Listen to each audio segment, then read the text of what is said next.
Alright, part 3 of the video series. You can see we got the seat fully removed. And now at this point, we're getting really close to getting the outdrive removed. Really close. Let's go take a look in the back. Okay, so the next part, you saw that the battery was still installed. It's because we need to get this outdrive removed. So to kick this party off, you need a 5/8 ratchet and an extension, some rope too. The rope is to hold the rams up here, so they don't just go sacking down and end up ruining your. If you just let them go, it'll end up ruining these. You don't want to do that. So we're going to go ahead and disconnect it. So first and foremost, we'll go ahead and loosen these caps off. As you may have seen in my prior videos, they come off pretty easily. Set those aside. Nothing crazy here. Alright. We'll put a 5/8 on one side here. And then we'll take the socket. And I'll need 2 hands for that, so I'm going to hit pause and rock and roll with that. Alright, magically, I got 2 hands.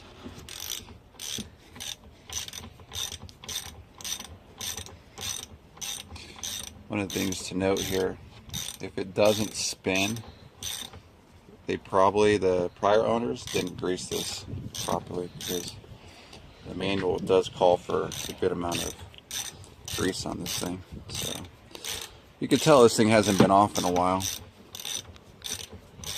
And I don't typically loosen off both. In this situation, if it's going to do that, I'm just going to take off the one side and I'll pound this off that way.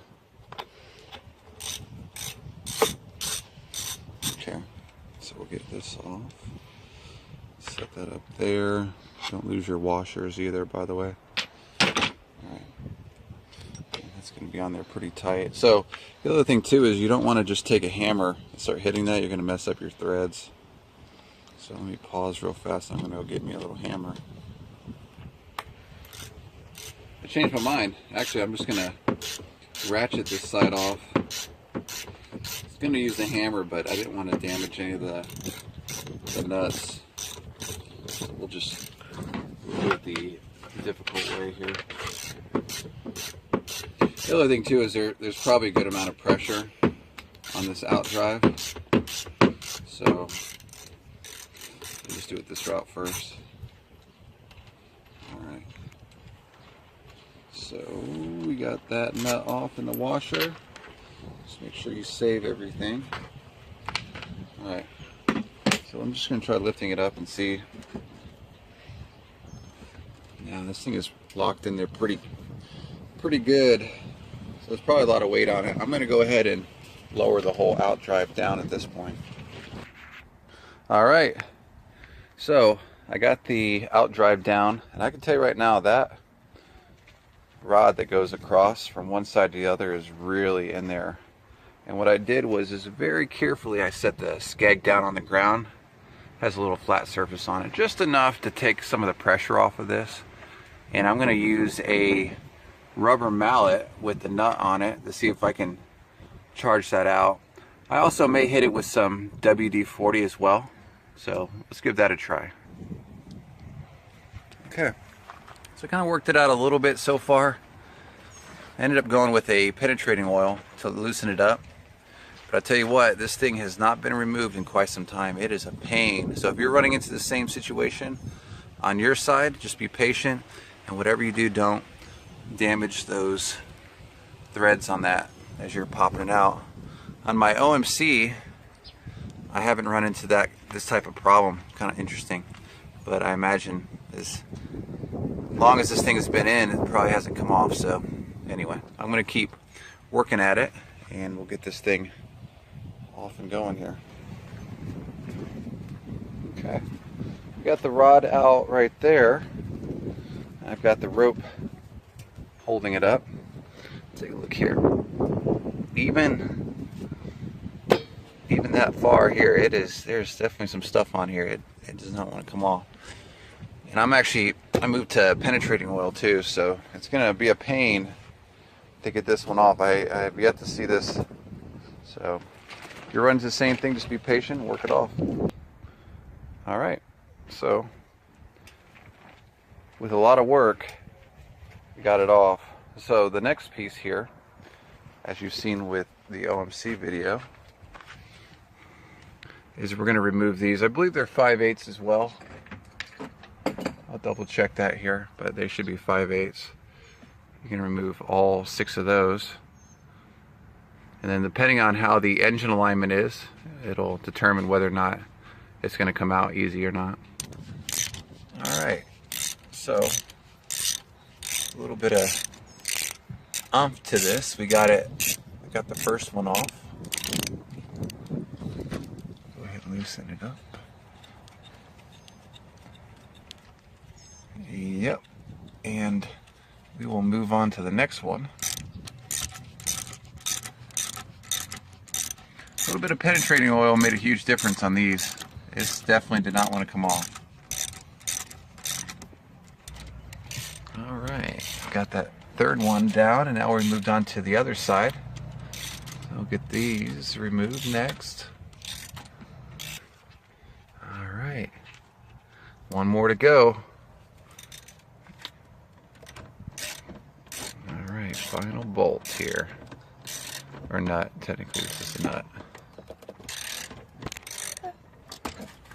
Alright, take a look at this. Kind of a funny moment, but just by trying to get that socket off, this actually started to separate already. So that's good. That's a good sign. That means your engine alignment is pretty good. You'll find out with a lot of these, if the engine alignment is bad, these do not want to separate. So let's flip over to the other side now. Alright, so on the side, you're going to see it's a 3/8, and I used a ratchet to undo it, and that holds on a cone clutch. It holds the shift cable in place. So it's a little different if you're used to working on an OMC. Okay. Next thing you're going to want to do is remove these 2 3/8 bolts. There's one at the bottom. I've already disconnected it.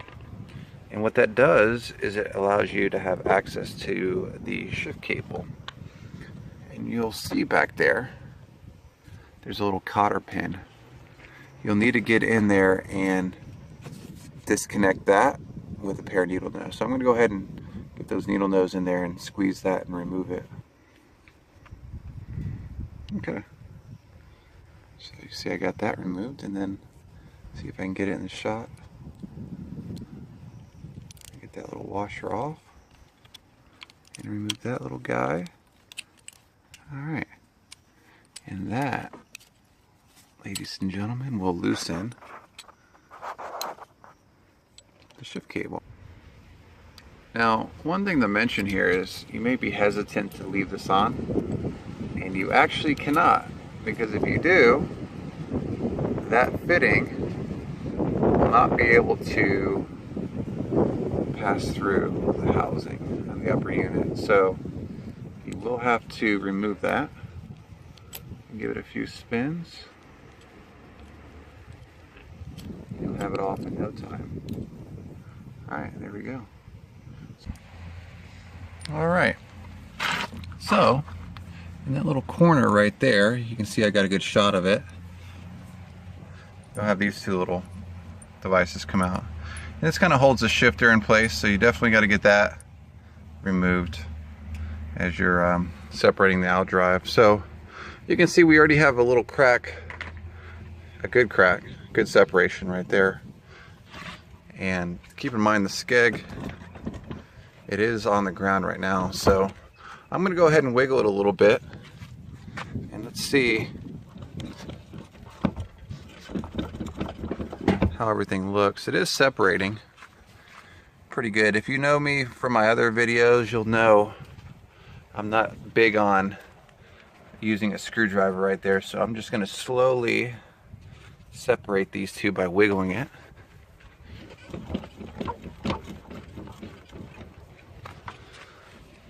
See that? We're up to about roughly 1/8 of an inch so far. This by far is the easiest outdrive I've separated. Before, you know, if the engine alignment's out, this will be next to impossible to get out. So let's give it, yep, even better. Nothing to it, right? So just take your time when you're doing this. Give it plenty of good shakes back and forth. And just so everyone knows, I'm doing this by one hand. Got one hand holding the camera and one holding the outdrive. So what does that tell you? Pretty easy on this one, right? I know. All right. So on this next one, I'm going to hit pause and actually try to give it a good pull with two hands and see what and how easy it is to separate. All right. So I actually got the bolts past the housing. All right. And everything looks all right. You can tell off the bat, I can see some corrosion in there. So I'll go ahead and finish wiggling this a little bit more. All right, take a look at this. That's how I was separating them. Found something you all may be interested in. Take a look in there, see if I can grab it. Now, if anyone is wondering what that is, it's actually what's left of the exhaust flapper. And this is kind of what happens as the fiberglass melts on that exhaust flapper. It kind of just blows through down and to the bottom as much as it can go, and then you can see over time the heat has kind of melted it until it looks like a big ball of whatever. I'd say this has probably been down there for years, who knows. But yeah, if you have flappers in, you'll see later on in these series I'm actually going to take the flappers out. And this one, that's one down, and that's all I see in there. So we'll continue loosening this one up, and we'll get this separated here. All right, so I got the whole outdrive removed. We're going to go over a few things in the next series of videos as we're deeper diving in here, but it came out pretty easy. I've got it set up now next to my shed, so it's just going to sit here for a little bit while we finish with the rest of the project. All right, we're in the back of the boat. Take a look at what we got. Got our shift cable. We got the nut still sitting there. Got a little bit of corrosion around here, and this is one of our sealing surfaces, so we got a new seal coming. Notice how I have the pistons mobilized upwards and they're not just sagging down. Very important. You don't want to create a lot of pressure on these hoses. I think I've said this before on some of my other videos, but you can see these are in a lot better shape than my OMCs are. So keep that in mind. Always want to try to mobilize these up. You probably see my prior videos. We do have some surface cracks around the pistons here. Not necessarily a deal killer for this one because they're still working great. No air or anything in there. But if you're curious on how to rebuild the rams, I've got a whole video series on how to do it. This one will probably get that same treatment eventually, but not right now. What do you think? Look what I found in there. Lots and lots of, what is it going to be? Water. And, ooh, look at that. That's not water. That is gear oil. So, basically, the surface on the outdrive that allows for what I'm going to refer to as the dry shaft, the seal is busted. So, it needs to get replaced. Not a hard job. I'm going to do a separate video on that in and of itself to show you how to complete it. Not a big deal, but you can see this thing is just completely covered with gear oil in there, so that's an issue. It's hard to say what the condition of the gimbal bearing is. It's probably in pretty good, in my opinion, probably would be in pretty good shape, considering there's an abundance of gear oil just flapping around in there. So very unlikely that there's going to be rust.